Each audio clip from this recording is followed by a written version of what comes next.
आम्हाला माहिती आहे तुम्हाला देवेंद्र फडणवीसांचे आदेश आहेत, त्याला मी आहे ना, आरक्षण नाही दिलं ना, जाऊन दे आता मुंबईत गेलो सांगतो. इथून कशाला आधीच पळत होती, पळापळी सुरू झाली. तुम्हाला माहित नाही, दिसतंय फक्त. मराठ्यांची दखल घेतली नाही, लक्ष दिलं नाही, पण आतून अशी फाटली. त्याचाच काल एक मित्र आला माझ्याकडे, त्यांनी सांगितलं मला, देऊ सांगून मीडियात नाव. म्हणलं मला जाऊ देवा, म्हणलं मला काय देणं घेणं नाही, माझ्या समाजाच्या मागण्यात त्याची अंमलबजावणी करा, मी येतो. आम्हाला काय मुंबईची हौस नाही, माझ्या लेकरा बाळाच्या आयुष्याचा प्रश्न म्हणून मला मुंबईला यायचं. तुम्ही आमच्या मागण्याची अंमलबजावणी द्या, आम्हाला काय करायचं मुंबईला येऊ. इथूनच गुलाल फेकू मंत्रालयावर आम्ही, गेला तर गेला, नाही गेला तर नाही गेला, पण फेकू इथूनच. काय झालं आपाच्या आता एखादा गोळा देऊ जाईल ना ताकदीनं लांब, आम्ही इथून फेकू, काय अडचण नाही. द्या, आमच्या मागणीची अंमलबजावणी करा.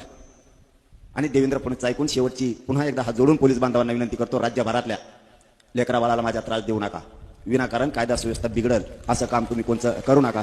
तुम्हाला लईच कंड असला समजा तुम्हाला एखाद्याला, तर ते मुंडेचे आरोपी धरा, महादेव मुंडेचे,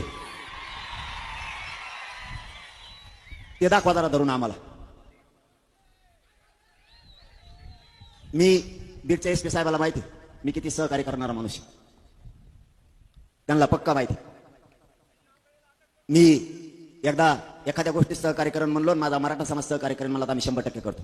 आजची केलेली चूक देवेंद्र फडणवीसची ऐकून करायला नको होती, कारण डीजे म्हणजे हे दहशतवाद्याचं हत्यार नाहीये. ठीक आहे, डीजेचं मी आता ते बघतो, मी फडणवीस साहेब दोघ जण बघतो ते विषय काय ते, तेव्हा आता कटला. मराठ्यांना एक सांगायला आलोय, हे प्रत्येक घराघरातल्या राज्यातल्या मराठ्यांनी आता लक्षात ठेवा. 29 ऑगस्टला आपल्याला मुंबईला जायचं, 27 ऑगस्टला आपण सकाळी 10 वाजता अंतरवालीतून निघतोय. मुंबईला सगळ्यांनी शांततेत जायचंय. आरक्षण घेऊन येताना शांततेत आपण आपल्या घरी यायचं. समाजाला डाग लागण असं एकही पाऊल मराठ्यांनी उचलायचं नाही. तुमच्या लेकराला मोठं करायचं, त्याला मला उंचीवर न्यायचंय, माझ्या समाजाची खाली मान होईल असं एकही पाऊल मराठ्यांच्या पोराने उचलायचं नाही. कोणी दगडफेक करायची नाही, कोणी जाळपोळ करायची नाही. आजची आपली अत्यंत महत्वाची बैठक आहे. या बीड जिल्ह्याच्या नगरीतून राज्यातल्या सगळ्या मराठ्यांना सांगतो, तो शब्द आता कायम ठेवा. लेकरा बाळात आणि समाजाचं आयुष्याचं वाटोळं झालंय, पुढच्या काळात ते होऊ द्यायचं नाहीये. मुंबईला सगळ्यांनी शांततेत जायचंय, कोणी दगडफेक जाळपोळ करायचं नाही, एक महत्वाचा मुद्दा. दुसरा, आपल्या शेजारी जरी कोणी जाळपोळ केली, दगडफेक केली, एकाने सुद्धा पळायचं नाही, त्याला उचलायचं आणि पोलिसाच्या गाडीत फेकायचं. जाळपोळ दगडफेक करणारी ती आपल्या संग आलेली पैदास नाहीये, लक्षात ठेवा. सरकारने षडयंत्र करून ते लोक आपल्यात घातलेत. वेळ पडली तर त्यांना आपल्या घोषणा द्यायला लावतील. ती गडूळ आवलात माया घोषणा द्यायला बसली, सरकारला शा देईल, आपल्याला खुश करण्यासाठी वेगळ्या वेगळ्या घोषणा देईल, आणि त्यांचेच लोक पाठवलेले म्हणते फडणवीस देत नाही, हा ना दगड. ते म्हणू शकतं, त्यामुळं ते आपलं नाही. आपल्यापासून 5 फुटावर जरी दगडफेक झाली तरी लक्ष द्यायचं नाही, सरळ चालायचं मुंबईकर. माहित नाही म्हणायचं आम्हाला ते कोणी, तू तो उद्योग बघ तिकडे, फडणवीस तू तो पोलीस, चल निघ. एकाने सुद्धा हलायचं नाही.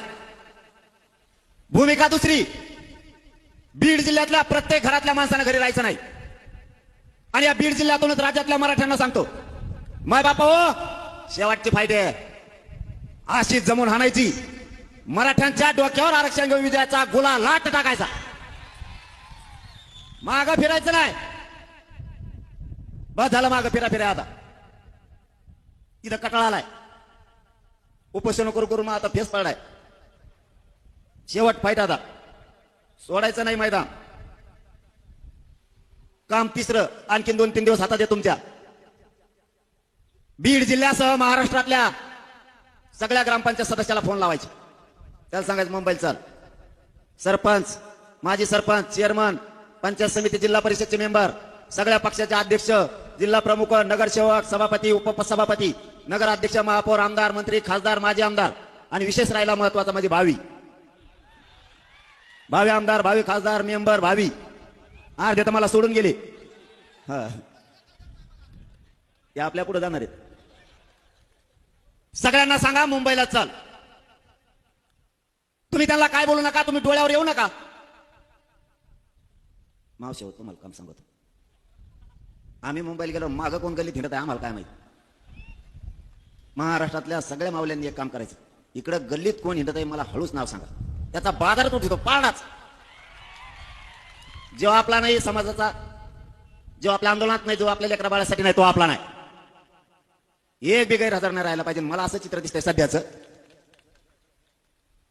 जातवान अस्सल मराठ्यांची खानदानी अवलाद आहे ना, ती घरात यावेळी झोपूच शकत नाही. त्याचा त्याला अपमान वाटणार आहे घरी झोपल्यावर. कारण घरच्या माय मावल्या, घरची ताई त्याला म्हणणार आहे, सगळा महाराष्ट्र झुंजतोय तिकडं मैदानात, सगळा महाराष्ट्र तिकडं लढतोय आपल्या लेकरा बाळासाठी, तुम्ही घरात झोपलात. त्यालाच त्याची जिंदगीची लाज वाटणार आहे की मी मराठा असून सुद्धा घरात झोपलो. चौथं काम, डॉक्टर, वकील, मास्तर आणि श्रीमंत राजकारणी मराठी